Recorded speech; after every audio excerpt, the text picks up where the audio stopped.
Salam, salam, outsider, le débrief commence maintenant. Le Paris Saint-Germain l'emporte aujourd'hui 5-0 face à Ajaccio. Une top performance de la part des boys de Christophe Galtier. La vérité, elle est là, c'est que le PSG s'est très bien géré aujourd'hui pendant 90 minutes. Le problème, il est simple, c'est que c'était face à Ajaccio. C'était face à Ajaccio. Ajaccio, je dis bien, ils sont déjà presque en deuxième division, ou sinon peut-être qu'ils ne sont pas loin de l'être. Aujourd'hui, le Paris Saint-Germain est venu, le Paris Saint-Germain s'est géré, mais encore une fois, force est de constater que l'adversaire en face n'avait pas le répondant qu'il fallait. Le PSG a marché sur son adversaire. C'est passé à travers, je dis bien, un Kylian Mbappé qui sincèrement a claqué de beaux buts. Sa reprise de volée est sensationnelle. La passe de Sergio Ramos, il n'y a rien à dire, mais en plus de cela, au milieu, il y a, je dis bien, un amortissement du défenseur d'Ajaccio qui lui permet de pouvoir bien ajuster la reprise. Que dire quand même de Étiqueté? Il est nul, il n'est pas bon. Cependant, aujourd'hui, il a réussi à faire une passe décisive. Et quelle passe décisive, mon Dieu, franchement, une talonnade exceptionnelle, doublée d'une passe. Vous pensez qu'il s'est trompé? Vous pensez qu'il a fait exprès? Vous pensez qu'il n'a pas fait exprès en fait? Vous pensez que voilà, c'était une erreur et tout? C'était pas une erreur, il a fait exprès. C'est une feinte de talonnade. C'est une feinte de talonnade. C'est un nouveau geste technique que la plupart, je dis bien, ne connaissent pas. Feinte de talonnade, Hugo Boss. C'est incroyable. Tu joues face à Ajaccio et tu n'es même pas capable, je dis bien, quand même d'être sur le terrain et d'être fort, d'être chaud, d'être dangereux. Aujourd'hui, Étiqueté ne l'a pas été. Messi a été sifflé pendant tout le match.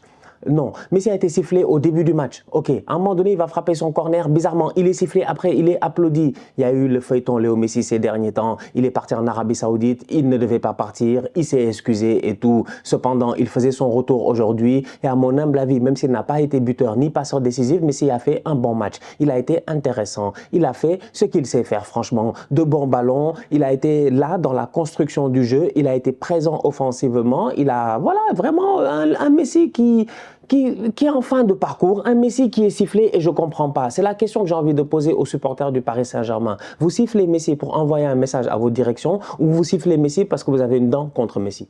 En fait, c'est vraiment une question que je me pose. Parce que si vous avez une dent contre Messi, moi, à mon humble avis, je trouve qu'il n'y a pas de dent à avoir contre Messi. Parce que Léo Messi, il a profité d'une opportunité. Il n'y avait personne pour le payer. Il n'y avait pas d'autre porte de sortie. Outre que le Barça où il voulait rester, il est parti à Paris, il a eu le salaire qu'il voulait. Aujourd'hui, en termes de performance, à la fin, il peut être jugé. Oui, vous n'êtes pas satisfait. Ok, mais c'est qui a pris la décision? C'est qui a signé le chèque? Franchement, c'est bien la direction. Donc aujourd'hui, on se rend compte que le Paris Saint-Germain joue face à Ajaccio. Le Cup n'est pas là. Le collectif ultra parisien n'est pas là. La dernière fois, j'étais là et je le disais en disant, j'avais dit dans un débrief ici que le PSG, ils sont pas sérieux. Au lieu de jouer en équipe et tout, ils ne le font pas. Bizarrement, on voit jamais de collectif et le seul collectif, c'est le collectif des supporters, le collectif ultra parisien. Eh ben, ce groupe de supporters-là, ils n'étaient pas là aujourd'hui au parc. C'est un groupe de supporters qui a des problèmes avec la direction. Eh ben oui, le problème, c'est bien avec la direction.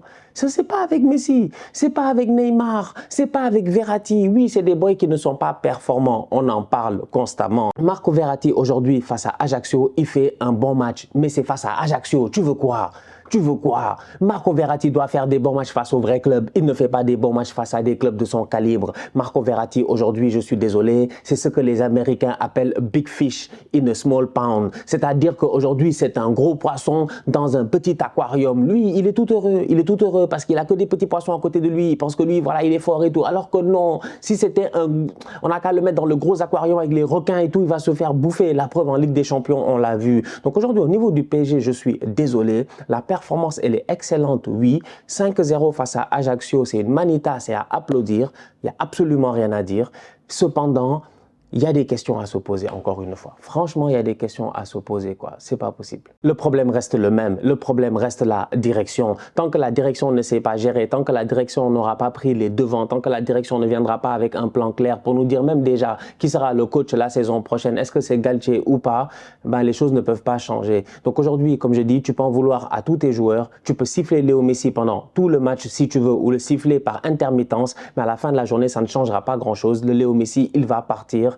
Et ça ne gâtera même pas son héritage en fait. Il y en a qui disent ouais non, le passage de Messi au PSG peut-être extra. Je dis oui, peut-être que ça, le passage de Léo Messi au PSG ne concerne que les gens au PSG. Si les gens au PSG, eux, dans leur tête, c'est ça qui gâte l'héritage de Léo Messi, de toute la carrière de Léo Messi, et qu'à cause de ça, ils méritent d'être sifflés, d'être hués et tout, ça c'est leur droit à eux. Mais comme je dis, ça ne concerne que les gens au PSG. Moi, je pense que même les gars au Real qui ont souffert lors des classiques ou avec Messi même, ils n'auraient pas cette interprétation-là par rapport à un jugement s'ils devaient juger aujourd'hui Léo Messi. Donc, à un moment donné, voilà, cette victoire 5-0, top performance de la part des Parisiens. Cependant, encore une fois, comme je dis, il y a toujours trop d'instabilité, toujours trop de troubles et on ne sait pas ce que demain sera à Paris. Top performance de la part de Danilo, franchement il a été excellent, c'est-à-dire que cette saison, s'il y a des boys qui doivent rester, autant Mbappé, là en fin de saison, il a vu Lacazette en train de revenir, hop là, il s'est géré, il a commencé à claquer des buts. Autant aujourd'hui, je pense que s'il y en a un qui est au top depuis le début de la saison, c'est bien Danilo. Danilo est excellent. La passe qu'il donne sincèrement sur le but, je pense, de Fabian Ruiz est juste magnifique. Ça, c'est une belle passe, ça, c'est de la vision. Et ça, c'est un gars qui est capable aujourd'hui de couvrir plusieurs postes sur le terrain. Danilo, tu le fais jouer central gauche, central droite, milieu de terrain et tout, il va toujours être là. Même latéral, il a eu l'occasion d'être là pour soutenir son équipe. C'est un couteau suisse. Et tu as besoin de ce genre de profil-là pour gagner des titres. Tu as besoin de ce genre de profil-là, je dis bien,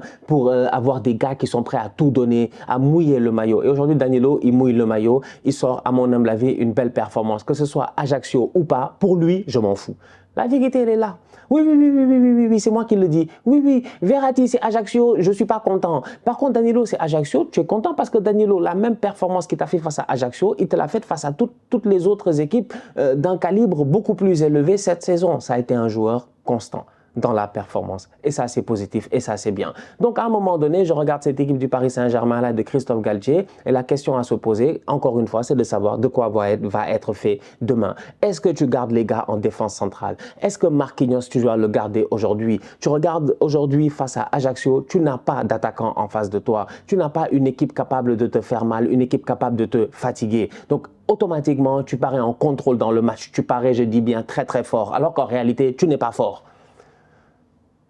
C'est des victoires 5-0 comme ça en fin de saison qui font de telle sorte qu'après Marquinhos, il reste. Après Sergio Ramos, il reste. Bon, c'est de très bons joueurs, surtout Sergio Ramos. Marquinhos, ces derniers temps, il n'a pas été à la hauteur des attentes parce que tu t'attends à ce qu'un leader, un capitaine n'ait pas peur. Il n'ait pas peur. Qu'il ne vienne pas te dire que lui, machin, le week-end, etc. S'il pouvait, peut-être qu'il a du temps à passer en famille. Je ne sais pas mon problème. Tu rentres sur le terrain, tu donnes tout ce que tu as parce que tu as des comptes à rendre, non seulement à ta direction, mais au-delà de cela, à tes supporters. Aujourd'hui, au Paris Saint-Germain, il ne faudrait pas que la fin de saison vienne tronquer un tout petit peu la vision que l'on peut avoir de tout ce qui s'est passé au courant de l'année. La saison n'est pas bonne.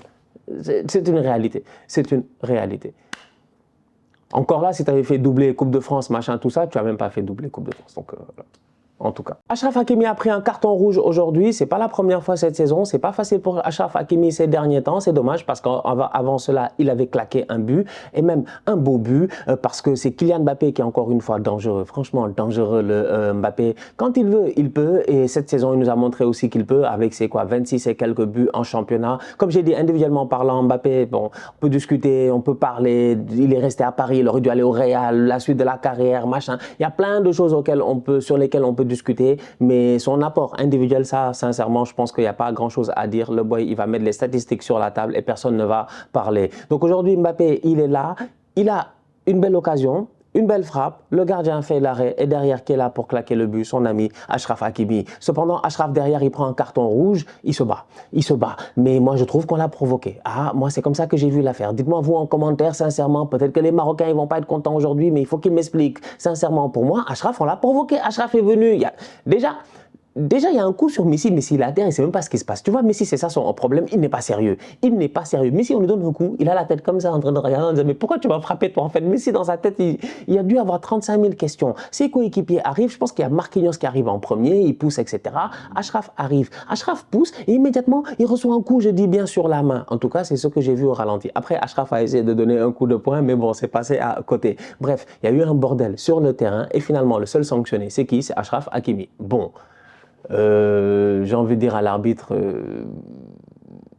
je sais pas. Dites-moi vous ce que vous en pensez. Prochain match du Paris Saint-Germain dans une semaine face à Auxerre. On va essayer de voir est-ce que les Parisiens peuvent se gérer. Est-ce que d'ici le prochain match, il n'y aura aucun problème dans ce club-là? Est-ce que c'est possible?